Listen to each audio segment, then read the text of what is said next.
the editor-in-chief of The Atlantic, Jeffrey Goldberg. Hi, everyone, and welcome to the Atlantic Festival. I hope you've been with us for a little while already.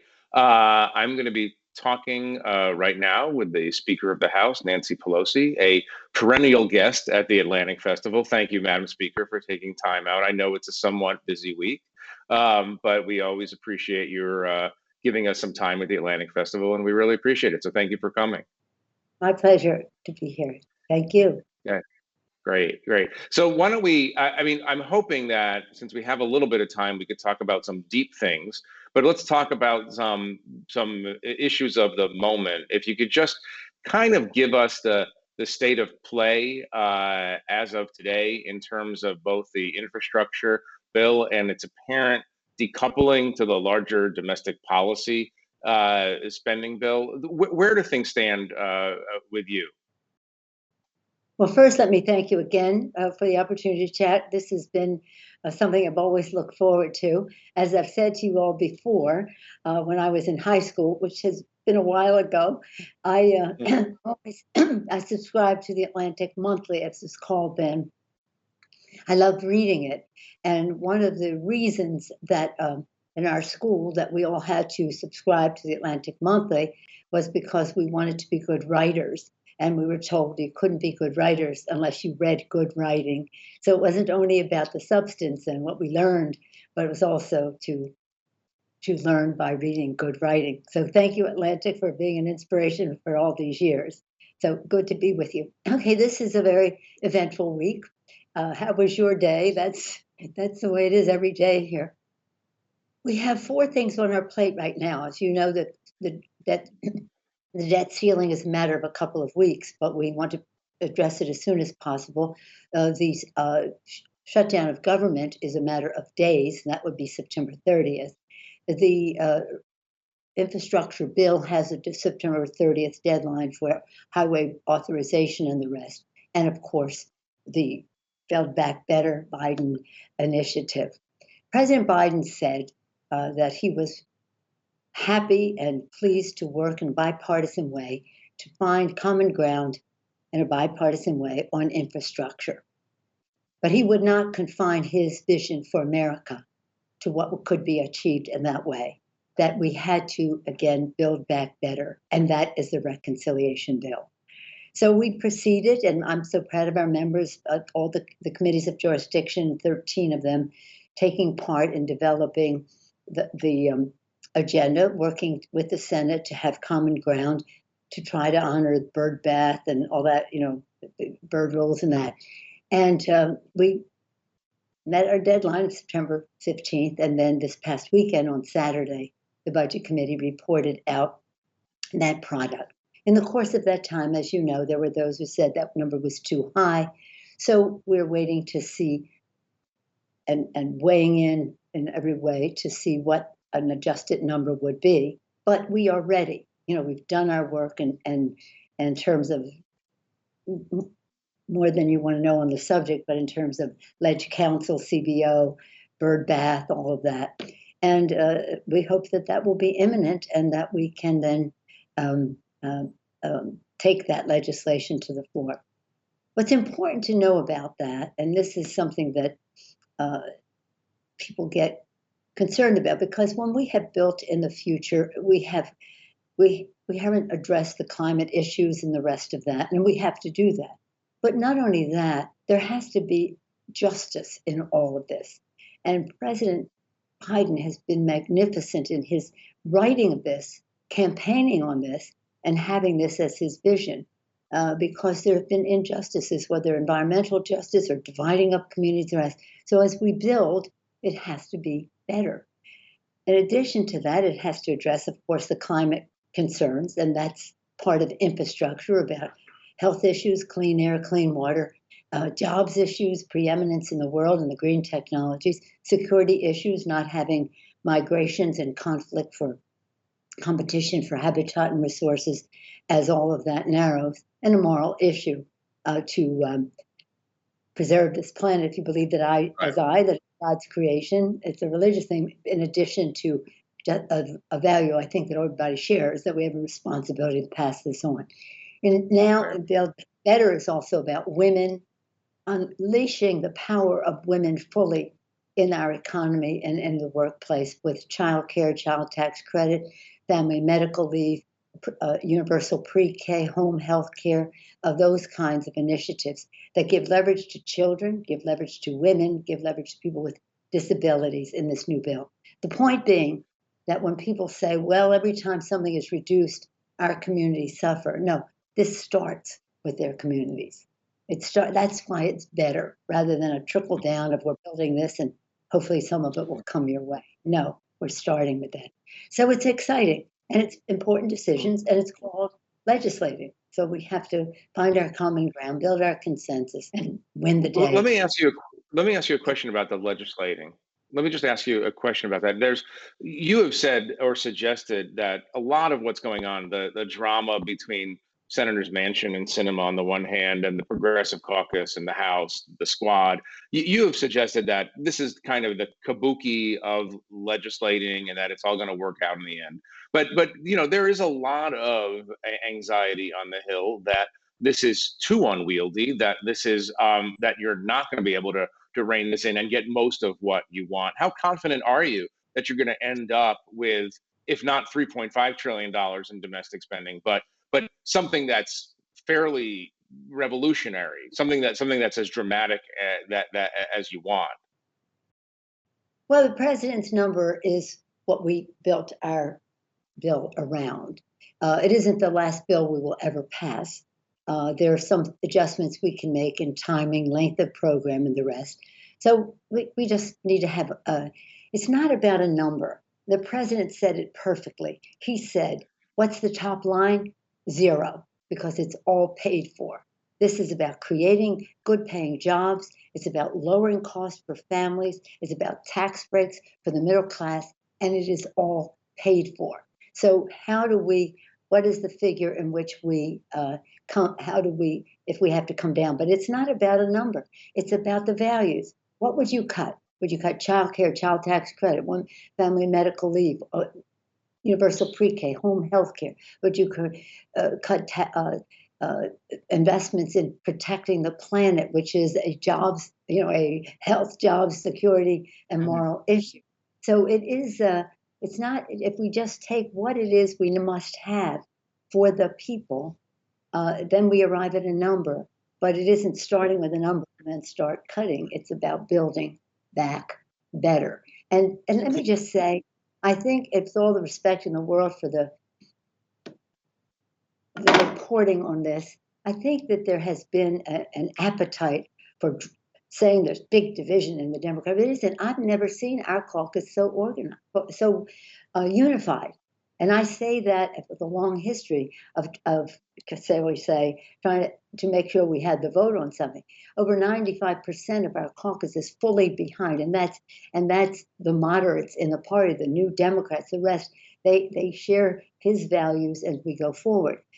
Somehow or other decided to make it this thing about moderates, and the moderates are overwhelmingly in support of President Biden in this legislation, as well as the progressive. So it may be fun to have that kind of a thing, but that's not what's happening in our party. And I'm so proud of our members because they understand what is at stake and what we have to get done. Well, let me just stay on that point you made earlier, that it's all paid for. I mean, obviously, you believe that.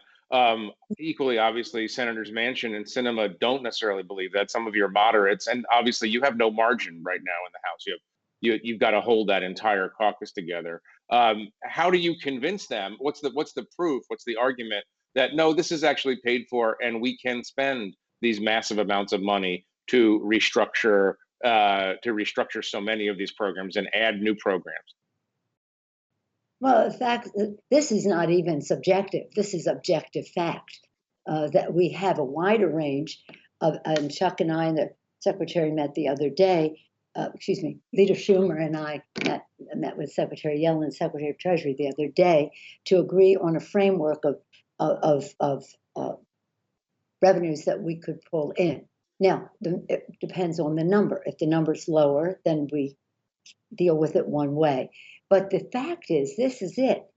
Some of the people out there, I'm not talking about members or anything, some of the people out there say, oh, it's too big. And we say, well, we're shrinking it and it's paid for. When we say it's paid for, you think they'd say, glory, hallelujah. And they say, oh my God, you're going to raise my taxes. No, we're going to have people pay their fair share.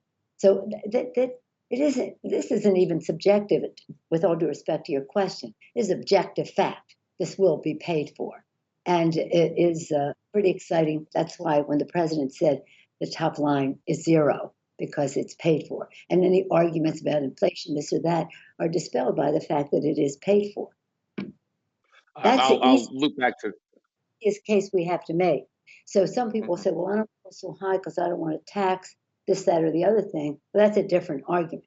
But the fact is that the tax possibilities are there, whether people want to pay tax, increase the corporate rate, capital gains, all that, high-end individuals, just fair share, not punitive, just fair share. And of course, also to have the IRS be able to collect taxes that are illegally being avoided. I'm not talking about legal, I'm talking about illegally being avoided. That's a big number, hundreds of billions of dollars.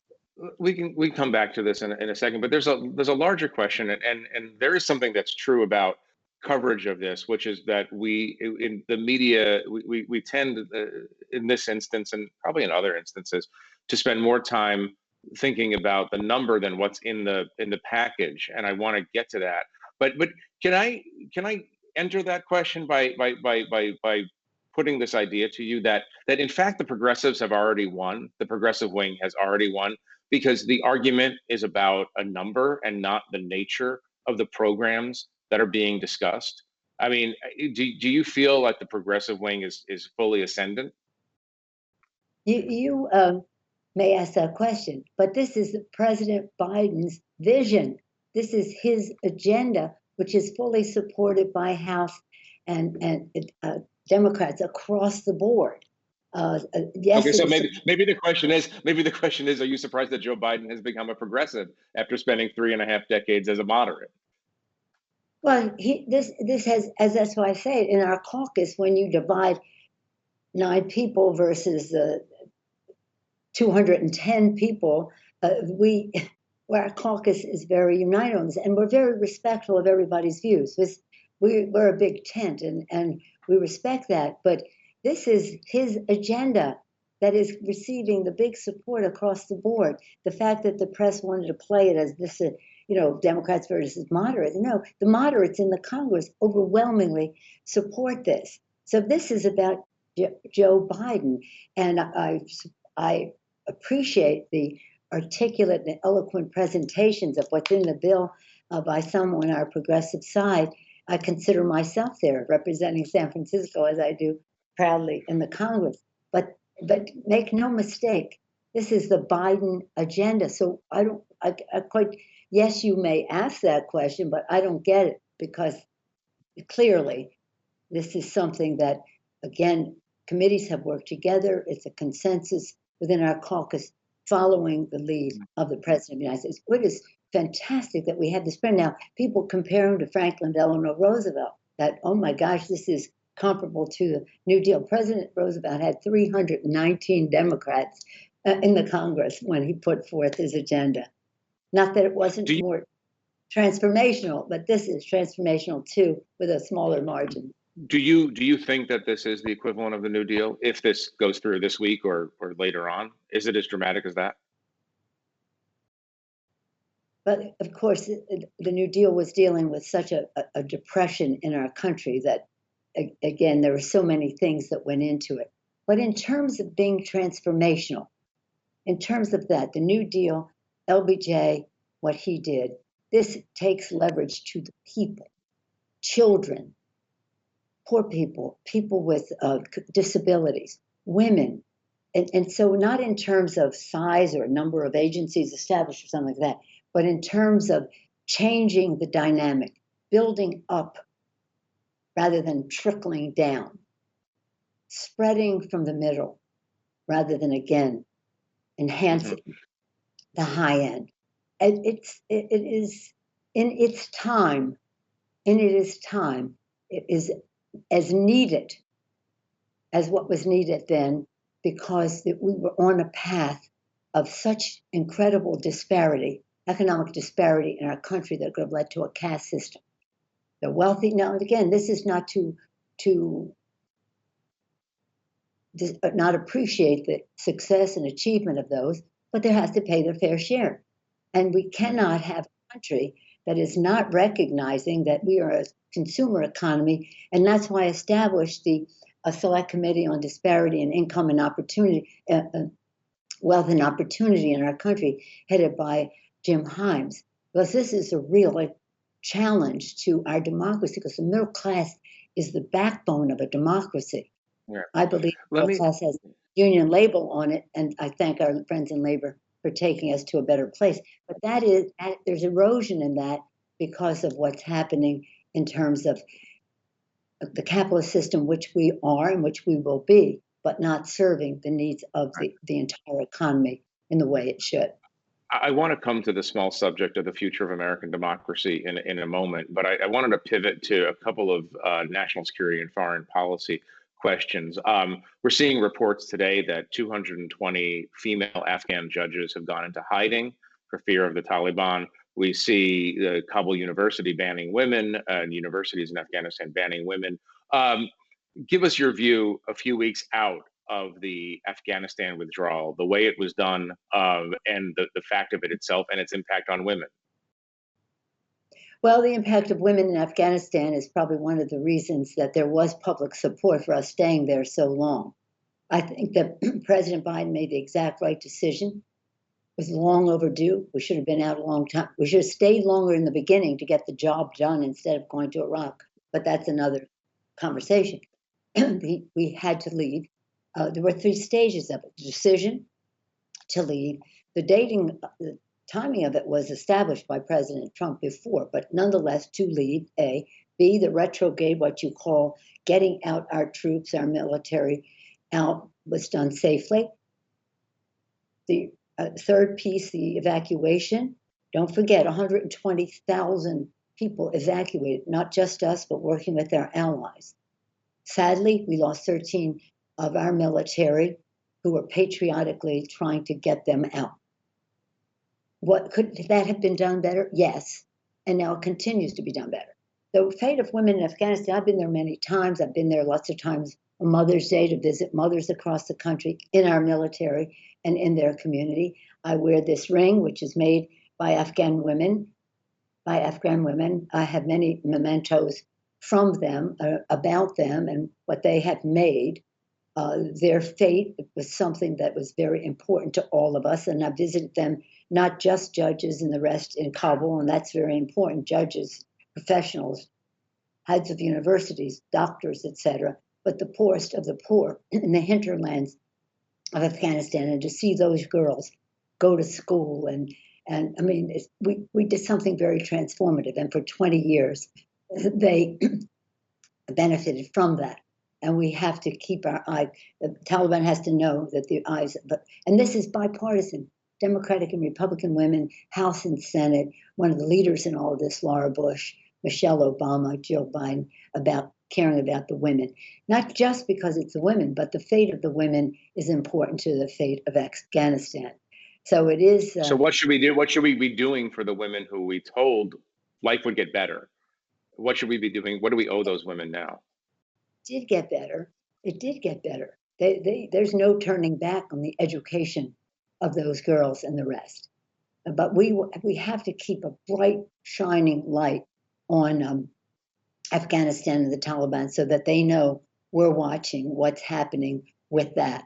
And that if there are things that they need, because they will need cooperation internationally, that it is contingent about how women are treated. It's a very dangerous situation. There's no question. There's no minimizing that. But we have to use every possibility that we have for the women of Afghanistan. And the bill that the Republicans voted against, it was a bipartisan bill, actually, in terms of the country. The CR has very specific provisions in the bill for how we help the Afghanis who are coming here now. That's why it's important to pass that continuing resolution to keep government open, of course, to meet the needs of those affected by Ida, but also significant resources to help the transition of Afghanis into our society. One other foreign policy question. Last week, there was a kind of a little bit of an eruption around the funding for the Iron Dome anti-missile system. And there are a lot of people who are arguing that, well, even though it passed, this is further proof that the Democratic Party is moving away from support for Israel. Can you frame out, just take a minute and frame out the state of that discussion within your caucus? First of all, I totally disagree with your characterization, not yours, but that you referenced. Okay. It's a Republican tactic. The support for Israel has been and will always be bipartisan in our caucus.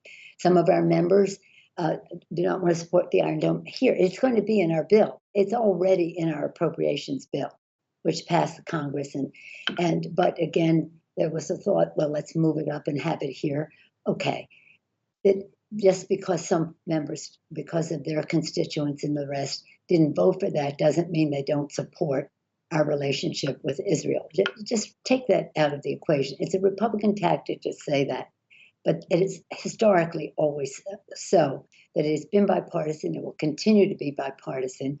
And we passed a bill like the next day supporting the support for the Iron Dome. It's honoring a memorandum of understanding that President Obama engaged in when he was president, and we will honor that. And again, it's in our larger appropriations bill. If in fact they wanted, the argument was really, do we need to move this up sooner when the equipment might not even be ready till later, but not to get into that. Mm-hmm. And again, call me back and I'll talk to you about my credentials on Israel. My father, Thomas D'Alessandro Jr., speaking on the floor of the House when he was a New Deal Democrat, criticizing the administration for not doing enough for Jewish people in Europe during the Holocaust, saying that this information was known by the administration in the archives of the State Department. He worshipped at the shrine of Franklin Roosevelt, but he disagreed, and he disagreed that Franklin Roosevelt the administration wasn't moving quickly enough to establish a Jewish state in Palestine. So I come to this in the DNA, and I resent any characterization to somebody else about what the Democrats are when it comes to Israel. It's in our national interest to support Israel. It's in our value system to do so as well. Right. Let me go to this question about democracy, if I can. We'll end on this. Talk about January 6th, but it seems as if we've entered possibly a new phase in American history in which one of the two major parties no longer is predisposed to accept the verdict of the popular vote and the electoral college vote.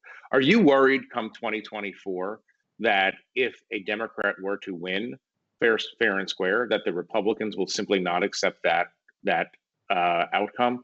I mean, what is your biggest, if you could, it's a hard question in a way, but what is your biggest anxiety about what I would call the decomposition of democratic norms and standards? Well, thank you for your question, Jeff, and your concern and characterization of it. Here's the thing. On January 6th, there was an assault on the Capitol, a day fraught with meaning in terms of the Constitution, because that's the day we accept the numbers of the Electoral College. So that's why they came. They assaulted the Capitol, this symbol of democracy to the world. They assaulted on a day. They assaulted the Constitution. They assaulted our democracy. It was horrible. We can have a whole presentation about that. But every single day since, they continue to try to undermine our democracy with legislation across the country to suppress the vote, to nullify the vote. And we cannot let that happen. I say to my Republican friends, take back your party. You are the grand old party, done great things to our country. I've said that on your presentations before. Do not be hijacked by a cult who is now not just a difference of opinion on policy or governance or science, but is undermining the sanctity of the vote, which is fundamental to our democracy. So we have to pass legislation to nullify those voting suppression bills across the country, nullification votes again across the country. We have to do so soon. We have the legislation in the Senate.